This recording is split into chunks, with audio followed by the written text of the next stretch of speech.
Hey, how's it going? It's Willgram13. This is a video response to the HappyConsoleGamer's Johnny Millennium. But he basically had a video response request for what games did you skip school for, and or work, I guess.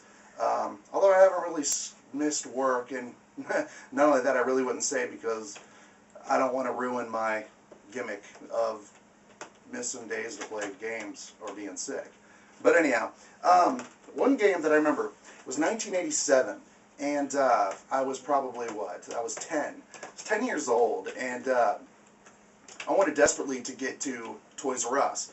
Now, back in the day, Toys R Us's game section was, you would walk in, go to the back corner, but they had these two aisles, and they had no games on the aisles. They actually just had cards of what the box art looked like on the front, and you would flip it up, and there'd be box art on the back.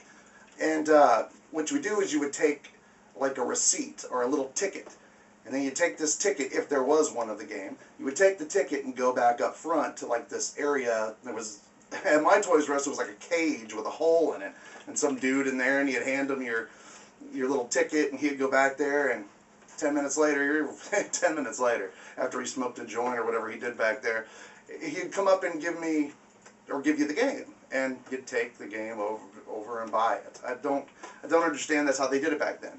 So I can remember calling up there and asking them if they had a specific game, and them saying, yes, we have 2 tickets left. But, you know, I knew they were going fast. A buddy of mine who didn't live near me, but he had told me he had bought it. So here was a Sunday evening, and I begged my parents to take me up there to Toys R Us.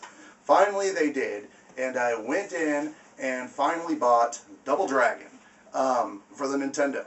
This is the copy I bought, and this game to me was like, I got it, played the hell out of it on Sunday, but then I had to go to bed for school. I didn't want to go to school because I wanted to play this game. I loved it in the arcade. Granted, it wasn't the best port, and even back in 1987, I knew it wasn't a perfect port. I mean, just little things, you know, glitches and what have you were all over this game, but it was a lot of fun. So I had decided that night that, look, I'm not going to school. I'm gonna stay home, and I'm gonna play Double Dragon. So what I did was, when the bus came, I ran behind a neighbor's house, and so the bus lady didn't see me, and I didn't want any of the kids at the bus stop to narc me out. So I walked out of my house and instantly ran behind a neighbor's house, waited for the bus to leave, and everybody left. Then there was still a problem. My mom and dad were still home, so I had to wait for them to leave to go to work. And I hid behind my neighbor's house. Thank God my neighbor didn't come out and see me freaking hiding in their bushes. That'd have been weird. But then I have an older sister as well, and she was in high school. And but she was in that program where she worked, so she didn't have to go as often, you know, every day if she had to work. So I had to wait for her to leave. Finally, she left, and when they left, I went inside and played Double Dragon, and I didn't even think about what I was going to do when my parents got home or nothing. And my goal was strictly to stay home and play the game. After that, I didn't think of nothing else. So I'm sitting there playing the game, and I hear the front door shut.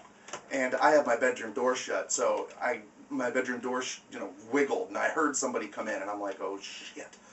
It's, I looked at the clock, and it's like 1:30, and my mom had decided to come home for lunch. She comes right in my room, catches me playing Double Dragon. I might as well. I remember having the same shame as if, like she caught me doing something else in there with, that involves magazines and. Alright, that's getting weird. But anyway, I felt really ashamed when she walked in. I'm sitting there holding my Nintendo controller and not really knowing what to say to her. But I got grounded, and so that's my skipping school story and staying home playing a game. I did do it later whenever I got a hold of Mega Man 64.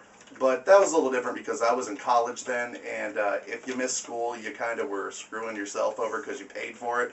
So, but I remember going and picking, this up, and like I missed 2 days of school playing this because I just couldn't stop. But then it hit me. Damn it, I don't have any money, and this is costing me money. Student loans, all that good stuff. But anyhow, this was the other game I did it for. And I really haven't done it too much in the future when I got older. So I know I did it to Diablo for one day when I worked. I missed work for Diablo 2. Yeah. But anyhow, that's my games that made me miss school. They made me. I had no control over it. But anyway, that's a great question, man. Thanks. Have a good one.